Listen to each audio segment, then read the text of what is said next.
Deserter Jack hid inside a tree, afraid of being caught by the officer. The officer didn't spot him, and Jack kept running. Then he spotted an abandoned military vehicle by the roadside. The owner had long since starved to death, leaving behind a coat, boots, food, and even a full officer's uniform. Jack wiped the dirt off his face. In an instant, the ragged deserter became a respectable captain. Soon after, another deserter, Bond, appeared. He mistook Jack for a real officer and urgently asked to join him. To impress him, Bond immediately started repairing the vehicle. Jack hesitated, picking up a gun from the ground, even considering taking out Bond. But when he saw the vehicle roar back to life, and Bond respectfully opened the door for him, Jack felt, for the first time, the power and prestige of being an officer. In the end, he decided to keep up the ruse. The two arrived at a restaurant. The owner was cold at first. Jack stayed calm, pretending to be gathering casualty reports.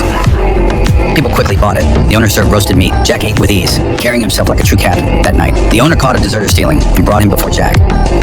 He knew this was a test. Without hesitation, he raised his gun. For the first time, he aimed at one of his own, solidifying his new identity.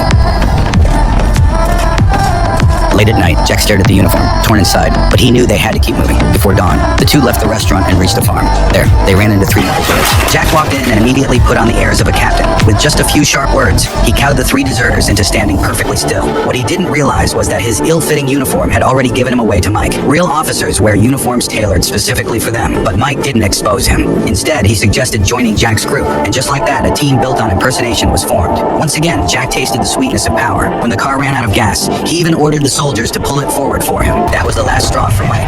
He raised his rifle and confronted the fake captain face to face. Before he could finish, the military police suddenly arrived. They demanded to see their papers. Jack, who had no officer's ID, panicked instantly.